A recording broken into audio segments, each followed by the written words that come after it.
Shalom, salam damai sejahtera bagi kita semua. Terima kasih atas kesempatan yang diberikan kepada kelompok kami.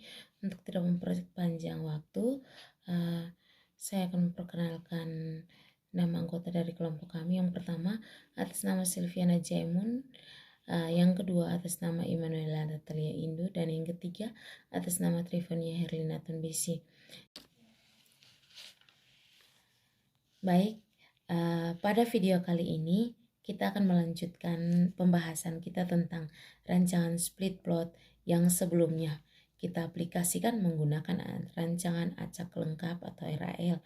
Dan kali ini kita akan belajar tentang bagaimana kalau rancangan split plot itu diterapkan dengan menggunakan rancangan acak kelompok lengkap atau RAKL.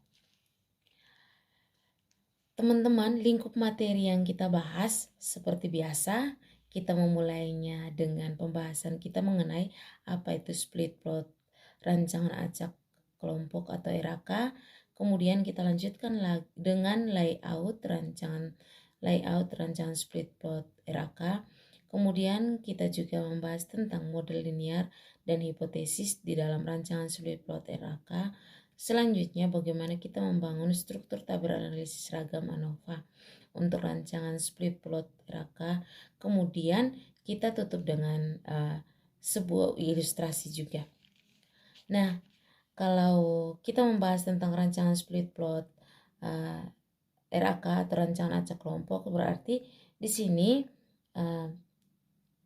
dari sisi rancangan perlakuan dia tetap split plot, sedangkan rancangan lingkungannya dari tadinya rancangan acak lengkap atau RAL, kita akan coba mengaplikasikan menggunakan rancangan acak kelompok. Nah, kemudian untuk mempermudah pemahaman kita harus kembali kepada ilustrasi yang digunakan pada video sebelumnya, yang mana pada video split plot rancangan acak lengkap atau split plot RAL, yaitu split plot RAL. Nah, kita lihat kembali bahwa kondisi lingkungan yang kita hadapi itu tidak homogen. Namun ketidakhomogenan itu bisa kita identifikasikan, kemudian arah keragamannya juga bisa kita identifikasikan. Jadi kalau tidak kehomogenan lingkungan itu memiliki arah yang jelas, maka sistem blocking itu bisa diterapkan untuk mengendalikan ketidakhomogenan tersebut. Nah, lagi-lagi ini akan efektif kalau keragaman lingkungan itu memiliki arah yang jelas. Nah, kemudian dalam konsep pengacakan juga tidak berubah. Jadi, yang mengikuti pengacakan seperti rancangan lingkungan itu hanyalah faktor yang kita posisikan sebagai faktor petak utama, sedangkan faktor anak petak diacak di dalam masing-masing petak utama. Nah, sehingga dalam kasus yang dibahas dalam video sebelumnya, bahwa yang diperlakukan sebagai petak utama itu adalah nitrogen, sedangkan anak petaknya itu adalah jenis varietas. Jadi proses pengacakannya akan kita lakukan, yaitu bisa dilakukan mulai dari identifikasi kelompoknya, yang kemudian pilih kelompok yang mana yang akan kita aplikasikan perlakuannya terlebih dahulu. Berarti di sini juga kelompok boleh diacak atau tidak. Silakan, bisa saja diacak, yang mana berarti kita akan terapkan percobaan kita menjadi tiga kelompok. Kita mau mengacak perlakuan di dalam blok blok dulu, atau kelompok dibagi menjadi dua, atau dikelompokkan menjadi tiga dulu. Nah, itu baru bisa kita lakukan dengan cara pengacakan. Kemudian setelah ditentukan blok yang akan diaplikasikan perlakuannya, yang mana perlakuan dalam konteks ini karena yang mengikuti rancangan lingkungan hanyalah nitrogen, maka yang diacak di dalam kelompok terpilih itu adalah penetapan nitrogennya dulu. Nah, setelah ditetapkan pada kelompok terpilih nitrogennya, baru kemudian kita acak varietasnya. Baik teman-teman, jadi secara layout seperti dalam slide ada blok 1, ada blok 2, dan ada blok 3. Nah, jadi yang diacak pertama kali itu adalah posisi nitrogennya. Kadang kita berbicara di blok 1. Nah, acak posisi nitrogen kita tempatkan dalam petak utama, yang berarti dalam ini kalau nitrogen ada 3 taraf, kita juga harus siapkan 3 petak utama, dan kalau ada 4 taraf, maka kita juga harus persiapkan 4 petak utama. Nah, kemudian diacak posisi N-nya atau nitrogennya pada petak utama, yang mana yang dapat itu N1, N0, N2. Itu semuanya melalui proses pengacakan. Setelah itu kita menempatkan varietasnya di dalam subpetak. Berarti di dalam satu petak utama seperti ini, kita harus persiapkan subpetak sejumlah taraf dari faktor anak petak, yang berarti kalau anak petaknya varietas banyak varietas, 3 varietas, berarti kita harus siapkan 3 subpetak. Demikian juga di petak yang kedua siapkan 3 subpetak, dan petak yang ketiga juga kita siapkan 3 subpetak. Kalau ada 4 varietas berarti kita juga siapkan 4 subpetak, yang mana ini diperlakukan secara berulang untuk blok 2, blok 3. Yang mana kita mengatakan bahwa ini diperlakukan secara praktisnya. Tidak jauh berbeda dengan split plot RAL. Nah, bedanya di mana? Perhatikan ini sebagai rancangan dasar. Waktu split plot RAL tidak berbicara ada aspek kelompok dan rancangan dasar. YIJK atau mu tambah K tambah alfa I tambah delta IK tambah beta I tambah alfa beta IJ tambah mu IJK, yang mana YIJK yaitu pengamatan pada faktor A taraf ke I, faktor B taraf ke J, dan ulangan ke K mu atau alfa I atau BJ atau KK yaitu komponen adiktif di rataan pengaruh utama faktor A ke faktor B, dan kelompok sedangkan delta IJ yaitu komponen interaksi dari faktor A ke faktor B. Sedangkan mu IK yaitu komponen acak dari petak utama yang menyebarkan normal, dan mu IJK yaitu pengaruh acak dari petak juga menyebarkan normal.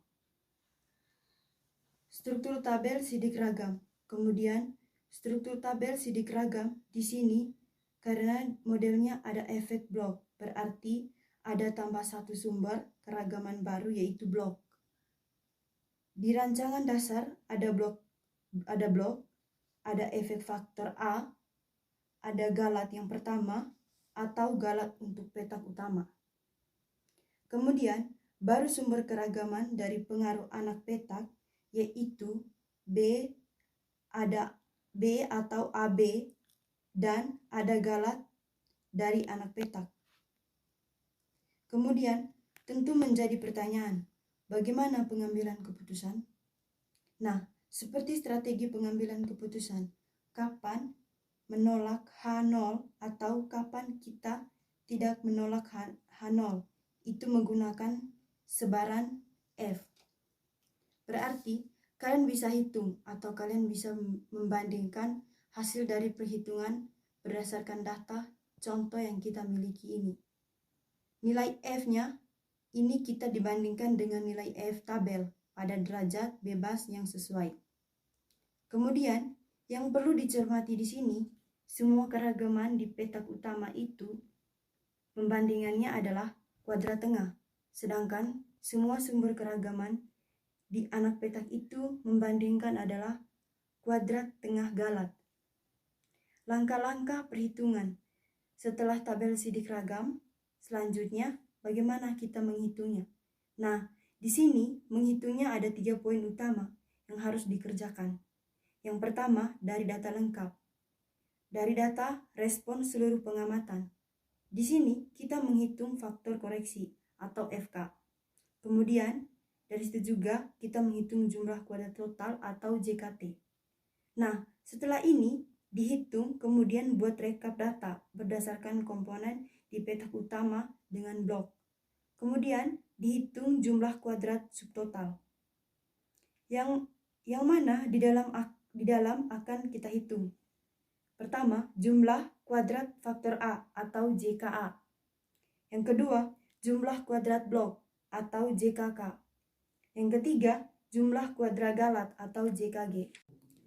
Lalu selanjutnya kita membuat rekapan data berdasarkan struktur perlakuan A dikali B, kemudian menghitung jumlah kuadrat faktor B atau JKB, lalu jumlah kuadrat interaksi faktor A dan faktor B atau JKAB, di mana dari sini kita akan menghitung JKP sama dengan sigma A, I sama dengan 1, sigma B, J sama dengan 1, sigma R, K sama dengan 1. Y J kurang Y pangkat 2 sama dengan sigma Y pangkat 2 per R kurang FK. Lalu menghitung JKG atau jumlah kuadrat Galat. Yang berikutnya adalah ilustrasi. Misalkan ada penelitian yang ingin meneliti pengaruh kombinasi pemupukan NPK dan genotype padi terhadap hasil padi dengan satuan kilogram per petak. Nah, di sini tentunya kalian bisa cermati kembali kenapa NPK itu sebagai petak utama dan genotype padi itu sebagai anak petak. Ini tentu seperti yang sudah dijelaskan sebelumnya, yang mana ini merupakan pertimbangan awal seorang peneliti. Pertimbangannya bisa karena memang perbedaan kepentingan, bahwa memang penelitian ini yang diutamakan atau yang dilihat efeknya itu adalah genotype, sedangkan NPK hanya sebagai persyaratan budidaya saja. Tetapi kajian utamanya yaitu bagaimana efek dari genotype, kemudian bagaimana efek dari interaksi genotype terhadap kondisi NPK. Yang berikutnya adalah tabel respon dari ilustrasi yang sudah dijelaskan. Diperoleh seperti responnya berupa simpati dalam satuan kilogram per petak, nanti bisa dikonversi ke dalam ton per hektar. Dengan catatan petaknya itu kita harus tahu dulu ukuran petaknya itu berapa, sehingga di luasan petak bisa dikonversi ke luasan hektar. Dari situ kita bisa tahu berapa ton hasil dari konversi.